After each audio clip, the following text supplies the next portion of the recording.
what I'm going to say, apart from talk about an event which, as Jane mentioned, it was a couple of weeks ago. It was on a Saturday. Quite a few people here.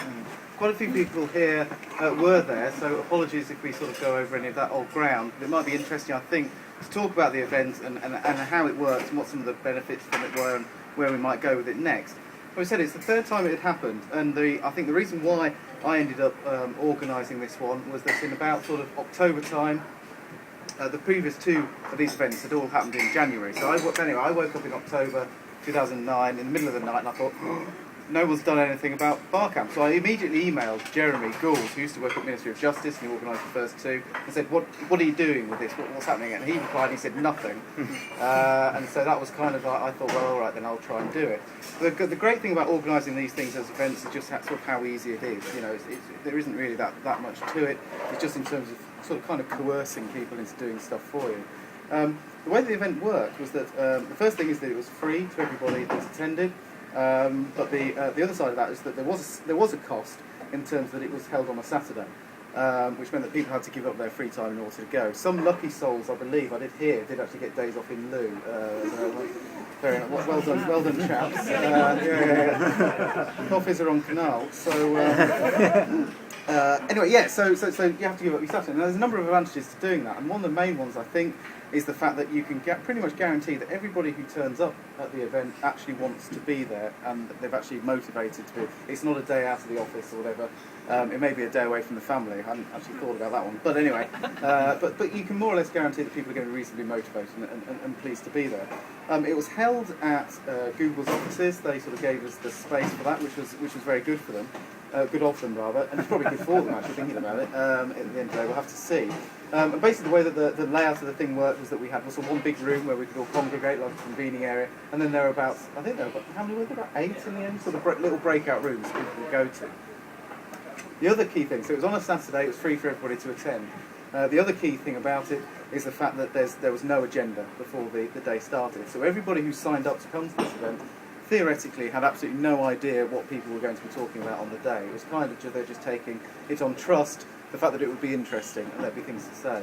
But one of the things that's borrowed from, if you like, the bar camp idea is the idea that because there's no agenda, everybody who attends the event has to become prepared to say something, to contribute in some sort of way. So everybody got together in Google's offices. I think in the end we had a remarkable number, about 130 people actually came to do this. There were people from central government, from local government, from the NHS, from all over the place. There was somebody there from Newcastle. There was a couple of chaps came up from Devon as well, which was astonishing stuff that they'd do that. Anyway, they were all there. We all sort of congregated in the restaurants in Google's offices, and we put up a big blank piece of paper with a grid on it, and that was the agenda. And what basically had to happen from that point on is that people would come forward and suggest things that they would like to talk about. Or alternatively, it could be things that they wanted to hear about. So there are all sorts of sessions were sort of put forward. The remarkable thing about it this year was there was actually a queue of people wanting to actually talk about things. There was no shortage of having sort of coerced people to come up and actually kind of talk about stuff. Lots of people really wanted to do it and get involved. So there was an awful lot of talk about some of the free data and open data stuff, because obviously data.gov.uk had just been sort of launched the week before. So there was an awful lot of interest in that. But there was some other stuff around specific areas. There was a session just around local government, for example. There's one about blogging and various other things. Shane did something about Google Wave and got people to turn up and actually come and talk about it. So well done to him for that. And that sort of thing. But there was also some sort of non-techie stuff. What was quite interesting was there were at least, I think, 2 or 3 sessions which were probably let me finish. At least 2 or 3 sessions that were just about innovation within organisations and about culture and how we sort of make innovation work better within government and that kind of thing. So really nothing to do with websites whatsoever. And that's what happened. So the grid eventually sort of filled up. I think somebody worked out that with a sort of 8 sessions going on at any one time, I think they had about 5 slots. How many? Stefan was... 32,000. Yeah, there are 32,000 possible combinations that people can come from. It's absolutely bewildering. And so one of the things that we find with that is that actually, because there's so much interesting stuff going on, because there are 32,000 possible sort of routes you could take through this event, you're going to miss out on an awful lot of stuff. But thankfully, David and others were there who were sort of fulfilling this role called social reporting. So effectively they were using blogs or Twitter or photo or video to actually record what was going on at any one time. And so we've made a bit of an effort afterwards, and I'm sure we'll be happy to ping the link round through the mailing list, of just putting all this stuff together up on a wiki so that you could point to. So we had put up like a virtual version of the agenda up, so you can actually click on some of the sessions you didn't go to, see some of the blog write-ups that people had written about those, see some of the video that happened there, and all that kind of thing. So you can actually pick up some of that stuff. So I think that was really, really useful. The other great thing was that we got all sorts of support from people. Obviously Google helped us out by providing the venue and the food and that kind of thing. But also we had a load of other sponsors, so we had t-shirts and stuff to give away and various other strange looking giveaways. The other good thing was that, especially I think this was an improvement this year compared to last year, I'm not quite sure why it happened, was that everybody stayed to the end. Pretty much everybody was there at the end. And afterwards, we'd actually managed, Hadley Beeman, who's not here yet, I don't think, managed to organise us a pub to go to afterwards. And basically, this pub, they weren't even going to open. They opened sort of just for us. And luckily, Kunal at Huddle and some others sort of put their hands in their pockets and sort of stumped up for the booze. And so we had a free bar in this pub. And I was a bit delayed, because I was still over in the Google, just sorting some bits out. And then when I got across, the pub was full. There were people actually spilling out of the thing. And you just walked into this place, and it was literally the geekiest pub I've ever been into in my entire life. You know, some of the exactly, yeah. You know, had we been in a normal pub, we presumably would have been thrown out for some of the things we were talking about, but by the regulars. But you know, the speed at which I think we burned through the booze money was absolutely astonishing. I think sort of £500 went in less than an hour or something like that. I think it was outrageous. But I thought it was great that everybody stuck around, everybody hung around, having those conversations till the end.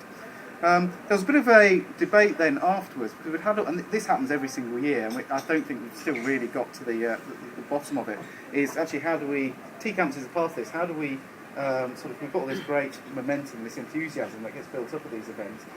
It's quite interesting watching Twitter. People were saying afterwards, on the Sunday and things, they were saying, oh yeah, great, my head's buzzing, all these ideas of stuff we're going to do after Barcamp.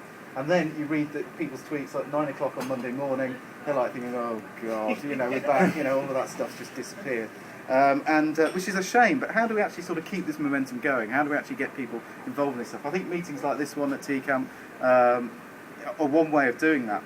The other one was one that I was talking with Jeremy about afterwards, which was this idea we're trying to develop, which is to run camp-type events, but within single organisations. Because I think part of the trouble is, all right, there's the stuff about making people give up their Saturdays, but how do we get other people involved and not just sort of the converts to come along? And I suspect that part of it is just the vagueness of the whole thing. Give up your Saturday, come down to Google and talk about making government better. You know, what does that actually mean to sort of a lot of people? So we're sort of fleshing out the idea, and I'd love to talk to other people about this if they think it'd be useful. Is actually to run sort of unconference type events within an organisation, so you can get, so it's to do with everybody's day job, if you like. So basically you could turn it could be like the Teams Away Day or something like that, but basically you invite a load of people from the organisation, whether it's a department or a council or whatever it is, and then maybe get some people from the outside who want to come along as well and get them involved. And just do the same thing, no agenda, decide what you want to talk about, and see if we can actually sort of fix some actual problems and find some solutions to things. So that's one idea we're having. We're developing that, and I'd love it if anybody has got any thoughts on how that might work, and if they'd be interested in sort of testing it out in their places. But I think that's UKgovcamp really, and if anybody wants to organise next January, then please do volunteer. I was just going to offer my thoughts on the UKgovcamp as well, was that everything that Dave's just said, but it kind of struck me that it was kind of, that feeling of it's the beginning of the end. The end of the beginning. I'll correct it. It's the end of the beginning. Partly because when we first started this, and I first started meeting from around government when I was still at Downing Street, was that we were all thinking, okay, how do we use all these new little tools? How do we use Twitter? How do we use YouTube? And that's far bigger now. So how about we use social technologies, and how do we spread that learning through organisations? And what I found is that, as the couple of bar camps that I have been to, and the people I speak to, is that we all do very, very different jobs now. some people are still, being contracts and doing great things. I've moved away from doing strictly social media into doing kind of social marketing by using social media. Other people have got a more internal focus. Some people have got more of an organisational change focus. Somebody like Stefan, for example, Chanovsky, he looks after business strategy at DWP. So yes, doing it maybe along organisational lines might be an idea, but also maybe along discipline. I was wondering as well. I don't know how many of you are more involved in the more marketing side of things rather than the core projects, but I mean that's just something I'd like to throw out there. Yeah, so I mean, one of the things that did come out actually of the GovCamp is that a specifically internal communication and sort of collaboration focused event is being planned as well, which is going to be on very similar lines to this one. Exactly when that's going to be, I'm not quite sure, but there are people sort of planning it. So if you're interested in internal stuff, behind the firewall, networking and that kind of thing, there is something being planned along those lines.